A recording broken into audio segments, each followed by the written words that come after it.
is SportsCenter.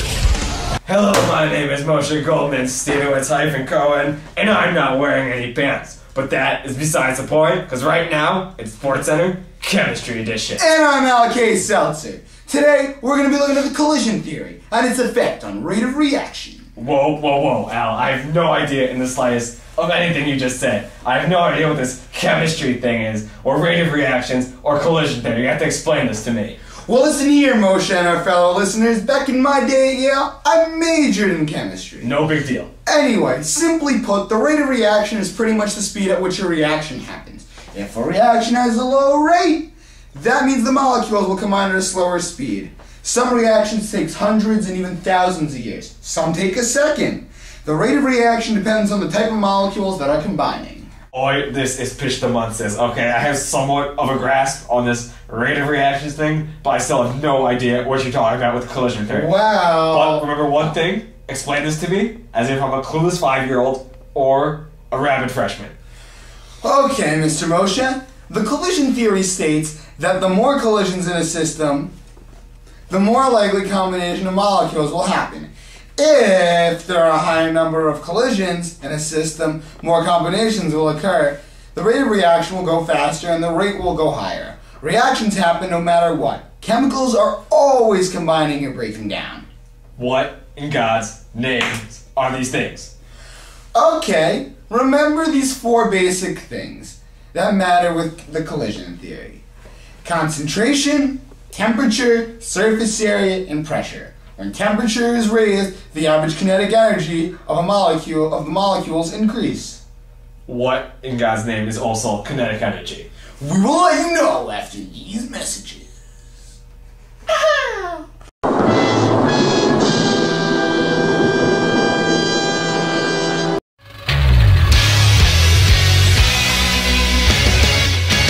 Welcome back, friends, to SportsCenter Chemistry Edition. Before the messages, we were talking about kinetic energy, and during the messages, my friend Al here explained kinetic energy all to me, okay? So, chevra is the energy of motion, so molecules with a lot of energy are more likely to collide because they are moving around a lot. When the temperature is lowered, the molecules move slower, and therefore, those are fewer collisions. These temperature rises and drops affect the speed of rate of reaction. Next is concentration. If there is more of a substance in a system, there is a greater chance that molecules will collide and speed up the rate of this reaction. If there's less of something, the opposite will happen. Total opposite. Next is pressure. Pressure affects the rate of reaction, especially when you look at gases, okay? Now, when you increase the pressure, the molecules have space in which they can move, okay? The greater concentration of molecules increases the number of collisions. And when you decrease the pressure, molecules don't hit each other as often. The lower the pressure decreases, the rate of reaction. Well, Mr. Moshe, do you have any clue of what on earth you just said? No idea. This calls for an analogy. Imagine this box is a system, and these balls are gas particles. Logically, if these particles were to bounce around in a constant random motion, having zero attraction from one another, they wouldn't collide too many times, considering the large size of the box or system. Now, say the pressure of the system increased and the box got smaller. Even if you consider the characteristics of gas particles, they are bound to bump into one another many more times. So pretty much, what you need to learn is that the greater the pressure, the more collisions occur, which leads to a faster rate of reaction. Whoa, Usain Bolt, you're going way too fast here. You gotta slow it down. Whoa, Moshe, don't worry about it. We're gonna head back to our seats, and I'll explain everything to you. Okay, let's take it easy. Okay, let's head over. Alright. The last thing that affects the rate of reaction is surface area. This is a pretty simple concept to get. The bigger the surface area, the faster the rate of reaction, the smaller the surface area. The slower rate of reaction. This is because if the surface area of the system was to be bigger, the colliding particles wouldn't take a very long time to decompose. This happens because instead of working at decomposing a large clump of substance, the particles collide and destroy smaller units of this substance. I have no idea what you said, and I don't think anybody at home watching our show did. In fact, I think all of our IQs just dropped a couple of points. Incorporating Billy Madison quotes won't help you here on SportsCenter Chemistry Edition, Joe. Maybe this experiment will show you how. For this, I think I'm going to need an assistant. How about we go get him? Oh yes, Ralph! Oh yes, Ralph!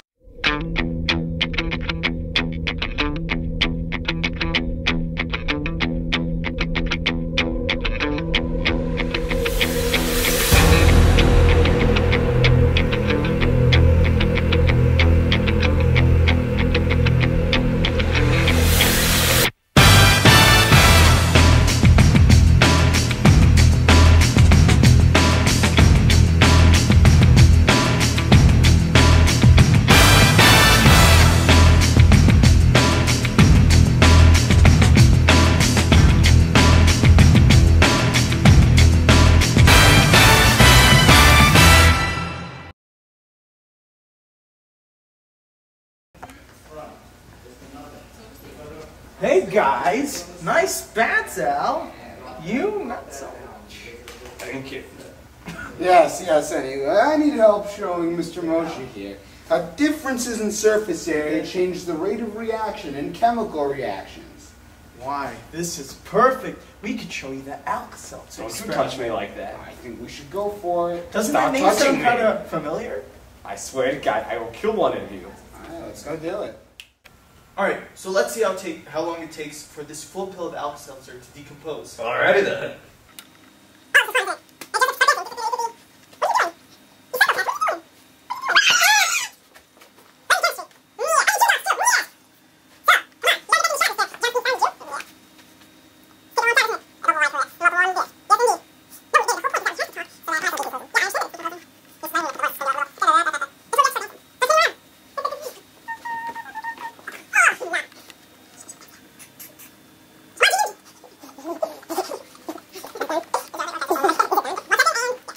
Alright, so you saw how long that took? Yes, I did. Of course. So now let's take this ground up Alka-Seltzer and we're going to put this into the water and see how long it takes to decompose. I see.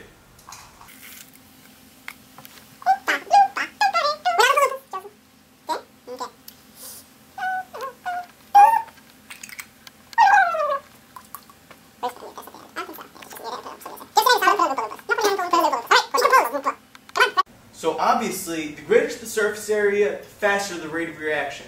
Get it? Nope. Well, how about we relate this to something more applicable to you, something Jewish. more relatable, like sports. You work at SportsCenter, don't you? I do. Good. So, how about boxing? I like boxing.